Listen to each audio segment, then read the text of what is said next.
Veneto Green Cluster è una rete innovativa regionale riconosciuta dalla Regione che sostanzialmente trova la sua missione nella valorizzazione di tutti i prodotti secondari, cioè tutti quei prodotti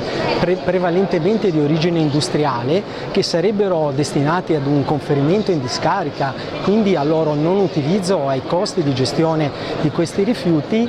E invece questi rifiuti diventano delle risorse che possono essere funzionali a nuovi cicli produttivi o alla realizzazione di nuovi prodotti o addirittura ad usi che possono avere a che fare con i consumi, diciamo, energetici.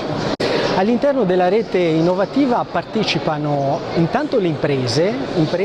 multisettoriali, quindi che hanno a che fare con diversi, diciamo, settori produttivi, fanno parte gli atenei e quindi gli organismi di ricerca nelle loro declinazioni private o pubbliche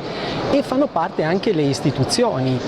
una per tutte la Regione che ha riconosciuto questa realtà, ma anche altri enti locali che in questi business hanno certamente una loro importanza, se non altro da un punto di vista, diciamo, della regolamentazione del mercato. Veneto Green Cluster è una rete aperta a tutti i soggetti che nell'ambito della tematica appunto della valorizzazione dei prodotti secondari vogliono attivare, promuovere iniziative di ricerca, di sviluppo per appunto la realizzazione di nuovi processi produttivi, nuovi prodotti, sviluppo di nuove tecnologie, brevetti, cioè tutto quello che ha a che fare con l'utilizzo tramite recupero di